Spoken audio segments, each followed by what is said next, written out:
আসসালামু আলাইকুম বন্ধুরা, গুড মর্নিং। আমি মেহেদি হাসান হৃদয়। আশা করছি খুব ভালো আছেন আপনারা। আজকের ব্লগটা হতে যাচ্ছে একটু স্পেশাল, কারণ আমরা যাচ্ছি ঢাকা থেকে যশোর। একটা মিনি রোড ট্রিপ বলতে পারেন। আমরা যাচ্ছি একটা মাইক্রোবাসে করে, আর আমাদের এই জার্নির সবচেয়ে এক্সাইটিং অংশ হলো পদ্মা সেতু পার হওয়া।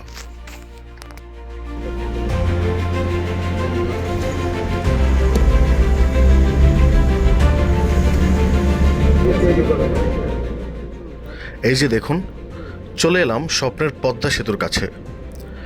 সত্যি বলতে, এই সেতুটা যখন তৈরি হচ্ছিল তখন থেকেই ভাবতাম কবে এর উপর দিয়ে যাব। এখন সেই বাস্তব সময়টা চলে এসেছে।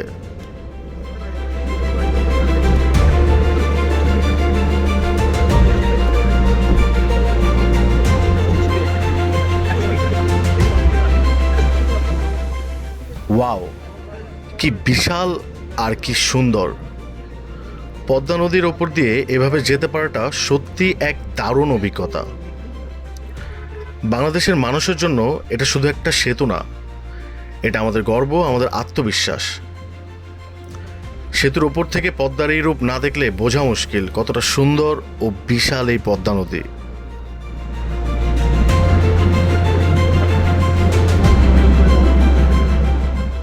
লম্বা জার্নিতে যাব আর হাইওয়েতে চায়ের বিরতি হবে না, সেটা হতেই পারে না।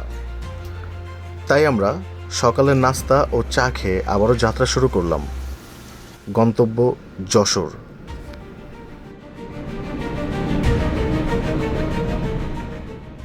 পদ্মা সেতু পার হয়ে আমরা এখন অনেকটা এগিয়ে এসেছি।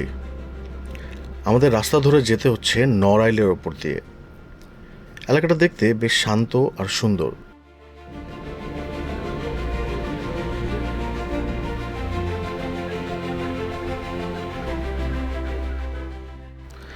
আর দেখতে দেখতে আর চলতে চলতে আমরা চলে এসেছি কালনা সেতুতে। মধুমতি নদীর ওপর তৈরি এই সেতুটি কিন্তু আমাদের এই অঞ্চলের যোগাযোগ ব্যবস্থাকে আরও সহজ ও দ্রুত করে দিয়েছে।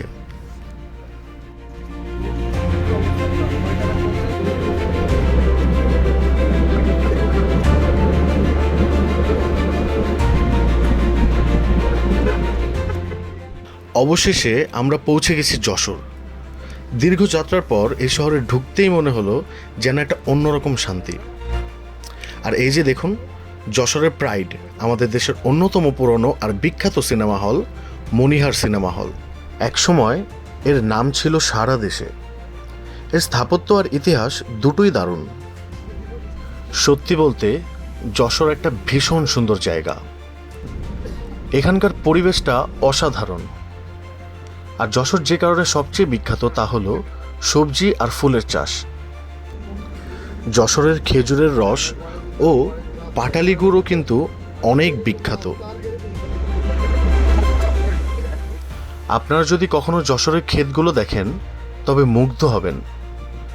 চারদিকে শুধু সবুজের সমাহার আর নানা রঙের ফুল। যশোরকে কিন্তু ফুলের রাজধানীও বলা হয়।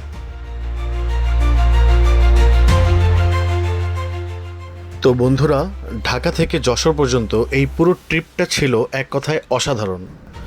পদ্মা সেতুর ওপর দিয়ে যাওয়া, নড়াইল আর কালনা পেরিয়ে এই সুন্দর যশোরে পৌঁছানো, প্রতিটা মুহূর্তই ছিল উপভোগ করার মতো। আশা করি আমার আজকের এই জার্নি ব্লগটা আপনাদের ভালো লেগেছে। যদি ভালো লাগে তাহলে অবশ্যই একটা লাইক করবেন, কমেন্ট করে জানাবেন, আর আমার চ্যানেলটি সাবস্ক্রাইব করতে ভুলবেন না। খুব তাড়াতাড়ি দেখা হবে নতুন কোনো ব্লগে। সবাই ভালো থাকবেন, সুস্থ থাকবেন। টাটা।